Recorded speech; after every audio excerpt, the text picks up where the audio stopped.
Hello friends, welcome to our channel cocktail కబుర్లు. Karnataka government రీసెంట్గా తీసుకొచ్చిన ప్రైవేట్ రిజర్వేషన్ బిల్ చాలా వివాదాస్పదం అవుతుంది. ఏంటి ఆ ప్రైవేట్ రిజర్వేషన్ బిల్? ఐటీ కంపెనీస్లకి ఈ ప్రైవేట్ రిజర్వేషన్ బిల్ నచ్చడం లేదు. వీళ్ళు వేరే ఆల్టర్నేట్ సిటీస్ని వెతుక్కుంటున్నట్టు తెలుస్తుంది. హైదరాబాద్కు, ఏపీకి చాలా ఐటీ కంపెనీస్ వస్తాయని ఆశిస్తున్నారు చాలామంది. అసలు ఏంటి ఈ బిల్ తెలుసుకుందాం పదండి. ఇప్పటివరకు మా ఛానల్ని సబ్స్క్రైబ్ చేసుకోకపోతే ప్లీజ్ సబ్స్క్రైబ్ చేసుకోండి. మాకు మీ సపోర్ట్ ఇస్తూనే ఉండండి. కర్ణాటక, ముఖ్యంగా బెంగళూరు సిటీ ఇండియాలో తెలియని వాళ్ళు ఉండరు. బెంగళూరు అనేది సిలికాన్ వ్యాలీ ఆఫ్ ఇండియా. అంటే ఐటీకి సంబంధించిన జాబ్స్ బెంగళూరులో ఉన్నంతగా ఇండియాలో ఎక్కడా లేవు. బెంగళూరు నెంబర్ 1 కూడా ఐటీ ఎక్స్పోర్ట్లో. ఆల్మోస్ట్ ఇండియాలో జరిగే ఐటీ ఎక్స్పోర్ట్లో 38% బెంగళూరు నుంచే జరుగుతుంది. బెంగళూరు ఇండియా జీడిపిలో 25% కాంట్రిబ్యూట్ చేస్తున్నంటే ఆలోచించండి ఫ్రెండ్స్, బెంగళూరు ఎంత ఇంపార్టెంటో ఇండియాకి. బెంగళూరులో 1,60,00,000 మంది ప్రజలు ఉంటారు ఫ్రెండ్స్. అందులో 30 లక్షల మందికి పైగా తెలుగు వాళ్ళే. And information technology, innovations, startups, అక్కడ ఉన్నంత డెవలప్మెంట్ ఇండియా ఏ సిటీలో లేదు అంటే మనం నమ్మవచ్చు ఫ్రెండ్స్. అండ్ అక్కడ ఉండే క్లైమేట్ కూడా అన్నిటికీ అనువుగా ఉంటుంది. రీసెంట్గా Congress government chief minister Siddaramaiah గారు ఒక బిల్ తీసుకొస్తానని ట్వీట్ చేశారు. అదే ప్రైవేట్ రిజర్వేషన్ బిల్. అంటే ఇప్పటి నుంచి బెంగళూరులో ప్రైవేట్ కంపెనీస్ ఏ ఫ్యాక్టరీస్ పెట్టినా, ఏ ఇండస్ట్రీస్ పెట్టినా, ఐటీ కంపెనీస్ అయినా కూడా కన్నడ వాళ్ళకే ప్రిఫరెన్స్ ఇవ్వాల్సి వస్తుంది. ఇందులో ముఖ్యంగా మేనేజ్మెంట్ లెవెల్, అంటే మేనేజర్ లెవెల్లో ఉన్న 100 జాబుల్లో 50 జాబులు అంటే 50% జాబ్స్ వాళ్ళకే ఇవ్వాలి. అండ్ వాళ్ళకు కన్నడ రాయడము, కన్నడ చదవడము ఖచ్చితంగా వచ్చి ఉండాలి. And second, below management level అంటే software engineers, developers, trainers, AR callers like jobs, ఇలాంటివి 75% జాబ్స్ కన్నడ వాళ్ళకే ఇవ్వాలి. మిగిలిన జాబ్స్ నాన్ లోకల్కి ఇవ్వవచ్చు. కన్నడ వాళ్ళకు కూడా కన్నడ రాయడము, చదవడము ఖచ్చితంగా వచ్చి ఉండాలి. అండ్ మూడోది వచ్చేసి C&D కేటగిరీ అంటే లో level jobs like mechanics, AC mechanics, peepers like jobs, ఇవన్నీ 100% కన్నడ వాళ్ళకే ఇవ్వాలని ఈ బిల్లో ముఖ్యంగా చెప్పుకొచ్చారు. కన్నడలో ఉండే అగ్రికల్చర్ ల్యాండ్ చాలా కంపెనీస్ తీసుకుంటున్నాయని, సో వాళ్ళకి ప్రిఫరెన్స్ జాబ్స్ ఇవ్వాలని కన్నడ గవర్నమెంట్ ఈ బిల్ తీసుకొస్తున్నామని చెప్పుకొస్తుంది. మేము ప్రో కన్నడ అని, కన్నడ వాళ్ళ కోసమే ఏదైనా చేస్తామని చెప్పుకొస్తుంది. బట్ ఫ్రెండ్స్, ఇక్కడ జరిగే తప్పు ఏంటంటే కంపెనీస్ అనేటివి skill based companies like IT సెక్టార్లో మాత్రం ఇది సాధ్యం అవ్వదు ఫ్రెండ్స్.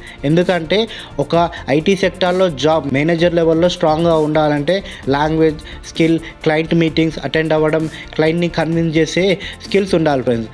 అవి కన్నడ వాళ్ళ నుంచే తీసుకోవాలనుకోవడం మంచి పద్ధతి కాదు. ఎందుకంటే దేశంలో నలుమూలలా చాలా స్కిల్ పర్సన్ ఉంటారు, వాళ్ళకు కూడా ఆపర్చునిటీస్ ఉండాలి. అండ్ రెండోది వచ్చేసి డెవలపర్స్ ఆ లెవెల్లో కూడా కన్నడ ఖచ్చితంగా రావాలి, రాయడం రావాలి అంటున్నారు. బట్ కోడింగ్, పైథాన్ అలాంటివి, అనాలిసిస్ అలాంటివి ఉంటే చాలు, స్కిల్స్ ఉంటే చాలు ఫ్రెండ్స్. ఇలా లాంగ్వేజ్ బ్యారియర్స్ పెట్టడం కరెక్ట్ కాదు. అండ్ మూడో జాబ్ వచ్చేసి మెకానిక్స్ అలాంటివి.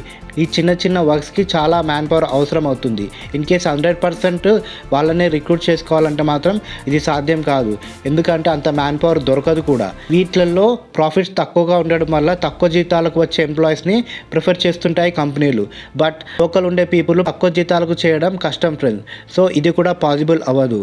అండ్ ముఖ్యంగా కన్నడ రాయడం, కన్నడ చదవడం ఖచ్చితంగా వచ్చి ఉండాలి అని చెప్పడం మాత్రం కరెక్ట్ కాదేమో అనిపిస్తుంది. ఎందుకంటే చాలామంది ఇప్పుడు ఇంగ్లీష్ మీడియంలో చదువుతున్నారు. చాలామందికి లాంగ్వేజ్ అనేది చాలా ప్రాబ్లం అవుతుంది. సో నాన్ లోకల్ నుంచి వచ్చిన వాళ్ళకు కూడా కన్నడ రాయడం, కన్నడ నేర్చుకోవడం అంటే ఇబ్బందిగా మారే ఛాన్స్ ఉంది. సో కంపెనీస్ మాత్రం ఇవి ఒప్పుకోవని అందరూ అంటున్నారు. అండ్ అదీ కాక ఇప్పుడు ఈ బిల్లుకు చాలా వ్యతిరేకత వస్తుంది ఫ్రెండ్స్. విప్రో, TCS, ఇన్ఫోసిస్ లాంటి కంపెనీలు అండ్ పొలిటీషియన్స్ చాలామంది వ్యతిరేకిస్తున్నారు. ఇది కర్ణాటకకు మంచిది కాదు అని, కంపెనీస్ ఇక్కడ నుంచి తరలిపోతాయని. అప్పుడు ఇక్కడ ఉన్న రియల్ ఎస్టేట్ పడిపోతుంది. లోకల్గా జాబ్ చేసే వాళ్ళకు, ట్రాన్స్పోర్ట్ జాబ్స్, ఫుడ్ సెక్టారు, ఇంకా ఈ ఐటీ ఎంప్లాయీస్ మీద ఆధారపడి చాలా సెక్టార్స్ ఉంటాయి ఫ్రెండ్స్. వీళ్ళందరూ నష్టపోవాల్సి వస్తుందని, ఇది కన్నడ ప్రజలకు మంచి చేయడం కాదని, వాళ్ళకి లాస్ వచ్చే పని చేయడం అని చాలామంది అనలిస్టులు కూడా చెప్తున్నారు. అవును కదా ఫ్రెండ్స్, కరెక్టే కదా. కన్నడ ప్రజలకు మంచి చేయాలనుకుంటే వాళ్ళకు స్కిల్ పెంచి ఏవైనా కోర్సులు అలాంటివి తీసుకురావడం మంచిది గవర్నమెంట్. కానీ ఇలా చేయడం కరెక్ట్ కాదు. ఇప్పటికే స్టార్ట్ అయ్యాయి. వేరే సిటీస్ వారు వేరే రాష్ట్ర వాళ్ళు ఆల్రెడీ కంపెనీస్ని మా రాష్ట్రానికి రండి అని చెప్తున్నారు. నాస్కామ్ లాంటి బడా కంపెనీ కూడా బెంగళూరులోనే ఉంది. ఆ కంపెనీ కూడా దీని అగైనిస్ట్గా ట్వీట్ చేసింది. నారా లోకేష్ గారు ఆ కంపెనీకి ట్వీట్ చేస్తూ మా ఏపీకి రండి, మా వైజాగ్కి రండి అని చెప్తున్నారు ఫ్రెండ్స్. కర్ణాటక ప్రవేశపెట్టిన బిల్లు పైన ఇంతలా చర్చ నడుస్తుంది ఫ్రెండ్స్.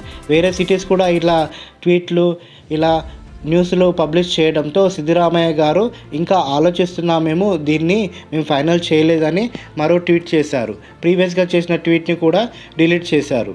హైదరాబాద్ ప్రజల్లో కూడా ఒక సందేహం వస్తుంది ఫ్రెండ్స్. ఎందుకంటే అక్కడ ఉంది కాంగ్రెస్ ప్రభుత్వమే, ఇక్కడ ఉంది కాంగ్రెస్ ప్రభుత్వమే.